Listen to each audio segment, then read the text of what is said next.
أعوذ بالله من الشيطان الرجيم. بسم الله الرحمن الرحيم. الحمد لله رب العالمين، والصلاة والسلام على أفضل المرسلين سيدنا محمد وعلى وصحبه وخديمه وأمته وسلم تسليما كثيرا. Chers frères talibés, chers frères musulmans, nous allons donc terminer en abordant la dernière partie de l'introduction générale de l'œuvre de Cheikh Ahmed Bamba Khadim al-Rassoul intitulée Munawwir Sudur. Ensuite, nous nous attaquerons aux différents chapitres qui suivent et qui traitent de l'essentiel du sujet contenu dans cette œuvre. Donc, tout à l'heure, lors de la dernière séance, on avait mis l'accent sur la comparaison que le Cheikh Ahmed Bamba avait fait. Cette comparaison, il faisait une comparaison entre ce bas monde et une vieille femme. Il considérait ce bas monde comme une vieille femme, attrayante, séduisante, du fait de son déguisement et de ses parures, mais une fois dévêtue, on trouve à la place une femme vieille, laide, rabougrie, à la limite hystérique. C'est comme ça qu'il présente ce bas monde. Donc, que faut-il faire de ce bas monde? Ce bas monde qu'il qualifie lui-même Darul Ghurur, comme le dit le Coran, c'est la demeure de la tromperie. Et dans Munawwir Sudur, Serigne Touba dit que Darul Zulam, c'est la demeure des ténèbres. Donc, plein de dangers. Donc, que faire de ce bas monde? Faut-il rejeter ce bas monde entièrement? Ou faut-il méditer comme il avait proposé en faisant ce qu'on appelle tafakur? C'est-à-dire en méditant sur le sens de ce bas monde, puisqu'il avait dit que celui qui court vers ce bas monde, qui va à la rencontre de ce bas monde sans méditer sur la réalité de ce bas monde, celui-là se fait du tort lui-même et aura vendu son âme.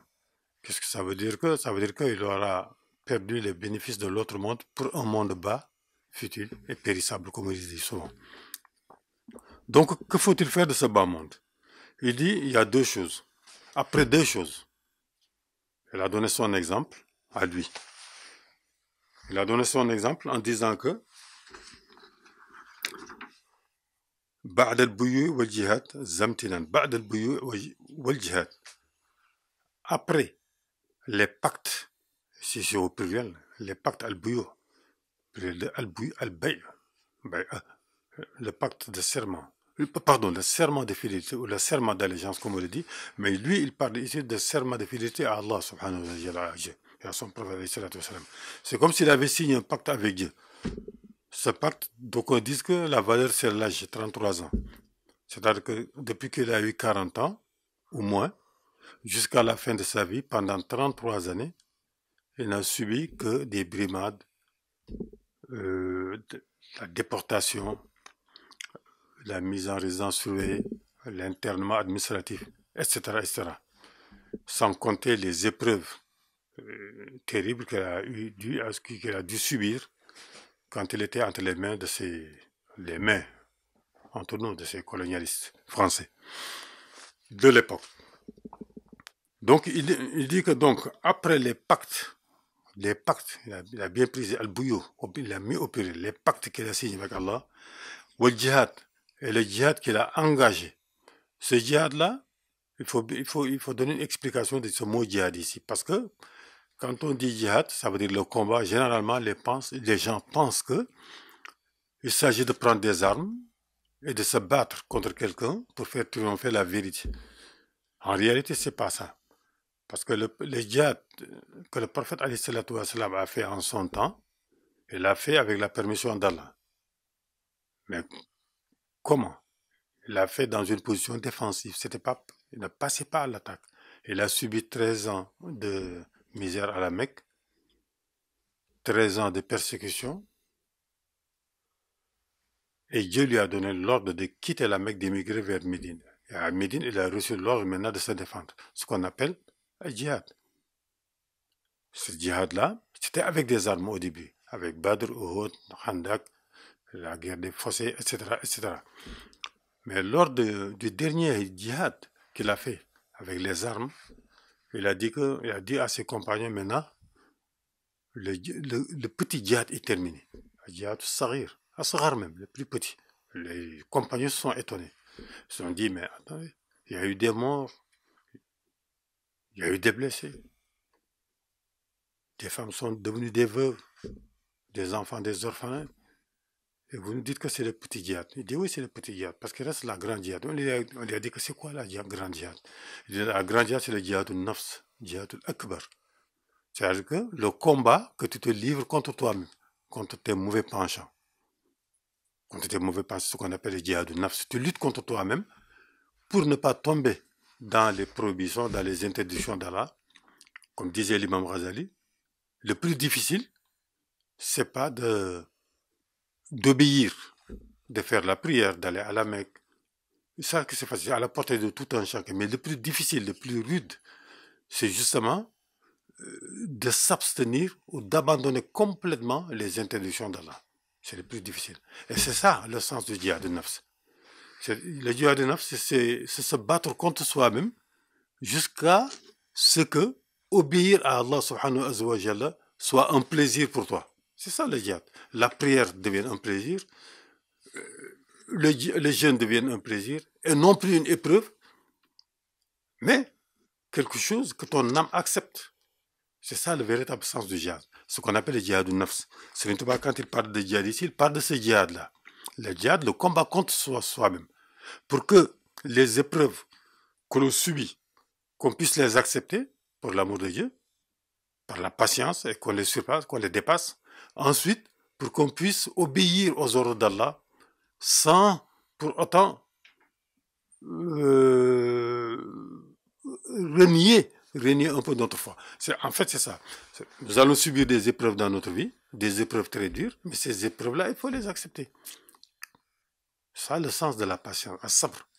Donc, le djihad nafs, c'est dans ce sens-là. Saint Thomas dit que c'est après les épreuves qu'il a subies, et après les différents pactes qu'il a signés avec Allah, il est parvenu, en rejetant ce qui est superflu, ce qui est éphémère de ce bas monde, et en prenant l'essentiel de ce bas monde, pour en faire une provision pour l'autre monde, il a obtenu les faveurs divines qu'il espérait. C'est ce qu'il a dit. فكل ما أكون زانتفاعي به من الدنيا لانتفاعي فإنه يكون زادا للجنان. C'est le sens comment dirais-je, de ce vers de Jawartou quand il dit أخذت من دنياه زادي للجنان. J'ai pris de ce bas monde l'essentiel, l'utile, et j'en ai fait une provision pour la vie de l'autre monde. Donc, ce bas monde, il ne s'agit pas de tout rejeter, mais il s'agit de bien identifier ce bas monde, de bien méditer sur l'aspect intérieur et extérieur de ce bas monde, parce que l'aspect extérieur, comme il est Zahiroa, c'est très joli, c'est attrayant, c'est séduisant, mais le batin de ce bas monde, c'est-à-dire l'aspect intérieur, ce bas monde se présente sous une forme très laide, ignominieuse, hystérique. Et c'est ça dont il faut se méfier. Donc il dit que donc j'ai pris l'essentiel de ce bas monde et j'en ai fait provision pour l'autre monde. C'est pour ça il dit donc j'ai remercié Allah subhanahu wa ta'ala de m'avoir conduit sur le bon chemin, d'être parvenu au terme de mon voyage avec l'agrément d'Allah subhanahu wa ta'ala par la baraka du prophète Muhammad sallallahu alayhi wa sallam, al-Mahi, celui qui efface les péchés. Donc il dit, je vous ai donné mon exemple pour que vous méditiez sur mon exemple. Tout le monde sait qu'on ne peut pas suivre les traces de Serigne Touba, tous azimuts. On peut suivre, on peut prendre exemple sur certains aspects de sa vie, ce qui est à notre portée.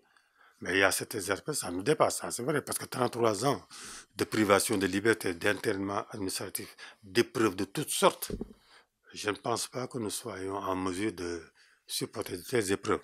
Donc nous le suivons dans l'essentiel, le pacte qu'on signe avec lui, d'être un talibé, de respecter les termes de ce pacte en notre mesure, et de faire le djihad de nafs. Notre djihad consiste tout simplement à éviter autant que possible de tomber dans les interdictions d'Allah et autant que possible d'obéir. C'est l'essentiel de cet ouvrage. Alors il nous propose, qu'est-ce qu'il nous propose? Il nous propose donc le pacte, c'est un pacte avec Allah subhanahu wa ta'ala de ne pas désobéir et d'obéir. Ensuite de faire le jihad de nafs, c'est-à-dire que de livrer combat contre nous-mêmes pour ne pas tomber dans le piège de nos penchants naturels, ce qu'on appelle un nafs, ça veut dire l'ego. Essayer de détruire notre ego, d'être humble, d'obéir à Allah subhanahu wa ta'ala et de suivre l'exemple du prophète parce que cet exemple est à notre portée. C'est à hauteur d'homme, comme disaient d'autres. Donc, il propose ces deux choses-là. Alors, il dit que ad-din nasiha. Pourquoi? Parce que ad-din, comme il le dit, nasiha. Ad-din nasiha. C'est pourquoi il dit, Ya talib ad-duni, ihfazan wasiyati, fa innaha khalisatan bin niyati.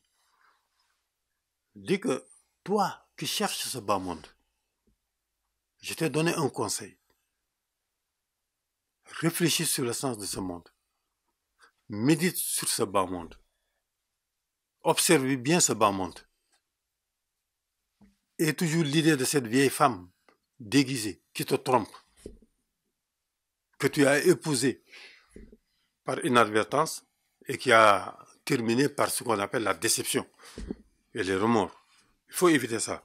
Il dit donc, il dit observe bien mes conseils, respecte bien mes conseils. Parce que mes conseils sont sincères et je les fais à partir de niya, c'est-à-dire que d'une intention pure. Qu'est-ce que ça veut dire? Ça veut dire que le Cheikh Ahmadou Bamba ne nous veut que du bien en réalité.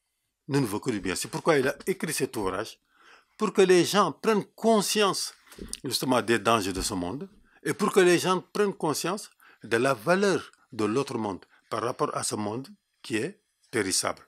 Comme il l'a dit, comme il a bien dit auparavant, il a dit que ce monde,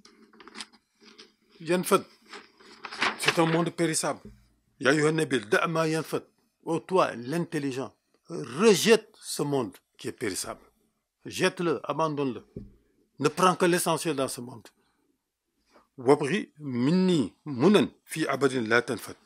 Choisis plutôt l'autre monde qui ne finit jamais, qui est éternel et qui est beau apparemment et qui est beau intérieurement. Choisis cet autre monde. Fuis ce monde.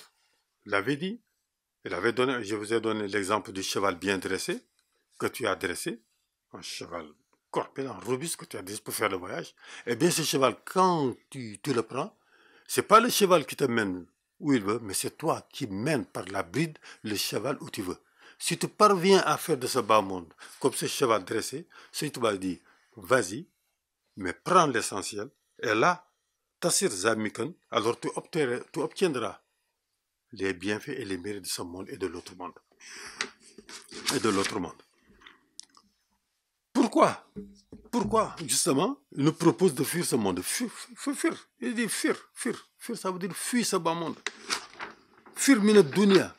Fuis ce bas monde. Si tu ne le maîtrises pas, fuis-le. Pourquoi? Parce qu'il dit que si tu te laisses prendre au piège de ce bas monde, il dit aujourd'hui, tu vas rire, tu seras content. Pendant un laps de temps très court. Illa Khalil dit le Coran, un moment très court de jouissance.